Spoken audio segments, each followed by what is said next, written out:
మనం ఒక కొబ్బరికాయ శివాలయానికి పట్టుకెళ్ళాం అనుకోండి, ఆ కొబ్బరికాయ కొట్టి 2 చెక్కలు ఈశ్వరుడికి నైవేద్యం పెట్టి మనకి ప్రసాదంగా సగం ఇస్తారు. ఓ కొబ్బరి చెక్క ఇస్తారు, కాసిన అరటిపళ్ళు ఇస్తారు.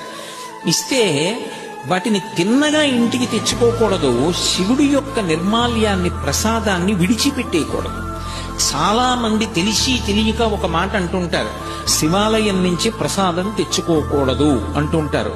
బాగా వినండి, శివాలయం నుంచి ప్రసాదం పట్టికెళ్ళి తీరాలి ఇంటికి.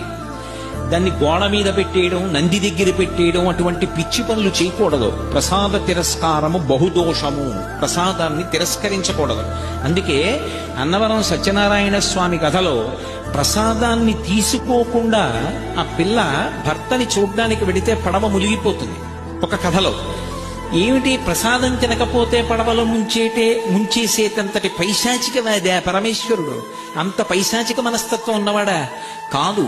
ప్రసాదము అంటే అనుగ్రహము, ఈశ్వరానుగ్రహము ప్రసాదం రూపంలో లోపలికి వెళ్ళి అందులో 6వ వంతు మనస్సుగా మారి మనకున్నటువంటి సమస్యలకి కావలసినటువంటి పరిష్కారం అదే మనసులో బుద్ధి నిర్ణయించి ప్రచోదనం చేస్తుంది.